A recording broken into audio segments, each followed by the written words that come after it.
Dans cette vidéo, on va voir les éléments de la politique néolibérale menée par le gouvernement qui sont directement responsables des morts du coronavirus. On verra pourquoi il diminue chaque année des places dans les hôpitaux et les EHPAD, et on verra que ça fait des morts chaque année, mais cette fois, ils ne peuvent pas le cacher.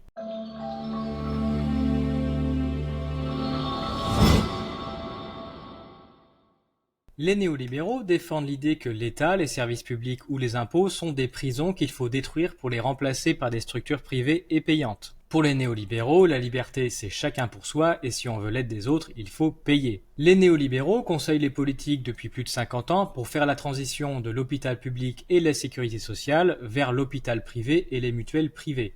Pour ce faire, ils ont mis en place différentes stratégies qui sont directement responsables des morts en France, en Italie ou en Espagne aujourd'hui.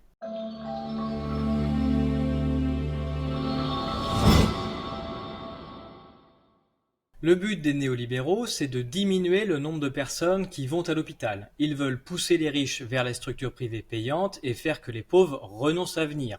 On va pouvoir comme ça fermer les hôpitaux petit à petit. Leur stratégie a été de saturer les hôpitaux en diminuant le nombre de médecins et surtout le nombre de lits disponibles. L'idée était d'augmenter les files d'attente pour faire que les riches renoncent à venir et aillent directement en structure privée et que les pauvres ne viennent plus ou seulement dans les cas très graves. De plus, les néolibéraux ont expliqué au gouvernement que mettre sous pression les hôpitaux allait les forcer à être plus efficaces. L'hôpital est vu comme n'importe quel investissement privé qu'il faut rentabiliser.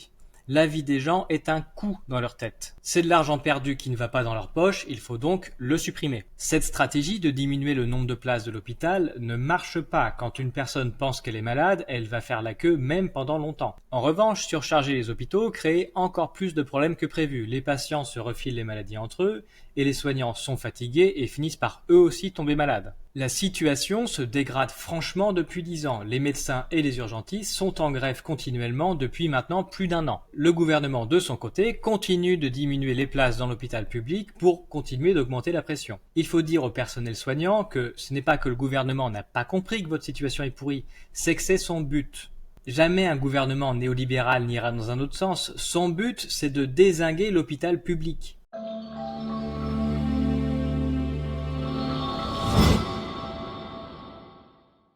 L'Italie est juste un peu en avance par rapport à nous dans cette stratégie. La politique néolibérale d'austérité a lourdement diminué le nombre de lits disponibles dans les hôpitaux italiens depuis 10 ans. Aujourd'hui, l'Italie ne sait pas prendre en charge beaucoup de patients. Les médecins italiens doivent donc faire des choix. Ils doivent décider chaque jour quel patient ils mettent sous respirateur et quel patient ils ne mettent pas sous respirateur. Cela veut dire qu'une certaine partie des Italiens aurait survécu si l'Italie avait fait le choix d'avoir plus de médecins et de matériel dans ses hôpitaux. Le coronavirus pourrait être soigné dans beaucoup de cas, mais il n'y a pas assez de médecins et de matériel disponible, et ça fait plein de morts évitables. La médecine moderne néolibérale peut sauver presque n'importe qui de n'importe quoi, mais pas tout le monde à la fois. Ajoutons que dans les hôpitaux italiens saturés, les premiers malades du coronavirus qui sont arrivés ont contaminé tout le monde, et dans les hôpitaux, les gens sont pas en très bonne santé, et ça a fait là aussi beaucoup de morts. D'ailleurs, en Italie comme en France, on a un certain nombre de médecins et de personnels soignants qui sont soumis à tout un tas de contaminations en même temps et qui meurent.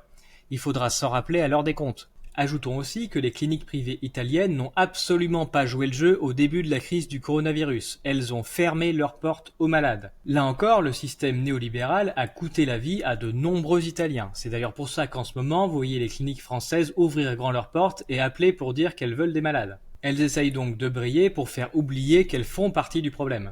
Vous l'avez compris, la politique néolibérale de l'Italie fait qu'aujourd'hui il n'y a pas assez de services publics de l'hôpital et plein de personnes meurent alors que ce serait largement évitable. En France, ça démarre et on va se rendre compte qu'on a le même souci de place que les Italiens. Heureusement, notre pyramide des âges est plus favorable. En revanche, en Espagne, quand on regarde la pyramide des âges et le nombre de places qu'ils ont dans les hôpitaux, on se dit que ça va vraiment être l'hécatombe dans les jours qui viennent. Aux États-Unis, avec leur système de santé entièrement privé, leur fort taux de pauvreté et leur gros taux d'obésité, on se dit que les pompes funèbres vont aussi avoir beaucoup de boulot dans les jours qui viennent. Tous ces morts, c'est juste pour l'idéologie néolibérale qui préfère filer du pognon à des grands groupes privés que le mettre dans les services publics.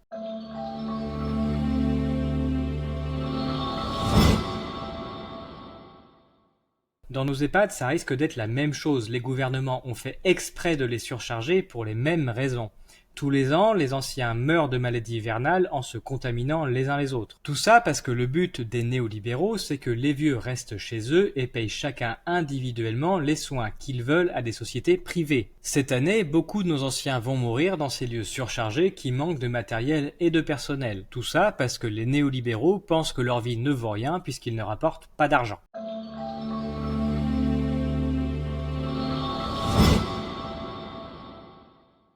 La stratégie de communication du gouvernement dans les prochaines semaines sera certainement de durcir le ton. Ils vont d'abord désigner des coupables et ensuite ils feront croire aux citoyens que ce virus était exceptionnellement mortel et qu'on ne pouvait absolument rien faire de mieux. Ils diront qu'aujourd'hui il va falloir faire des sacrifices de liberté pour notre sécurité et qu'il faudra faire des sacrifices pour sauver notre économie. En parallèle, ils lanceront un grand plan pour l'hôpital, mais ce plan consistera, comme d'habitude, à juste augmenter un peu les salaires des personnels soignants pour les faire taire, et ensuite filer plein de pognon à l'industrie pharmaceutique en appelant ça des investissements. Ni l'un ni l'autre ne réglera absolument quoi que ce soit au problème de place dans les hôpitaux. Ils feront tout pour ne pas bouger de leur stratégie. Et nous sommes sur une crête. À la fin de ce confinement, on basculera soit d'un côté, soit de l'autre. Soit on retrouvera notre souveraineté et on recommencera à jouer collectif, soit on tombera encore plus dans le chacun pour soi et il nous ne restera chacun que deux options, soit nous faire bouffer par les plus gros poissons, soit devenir leur larbin.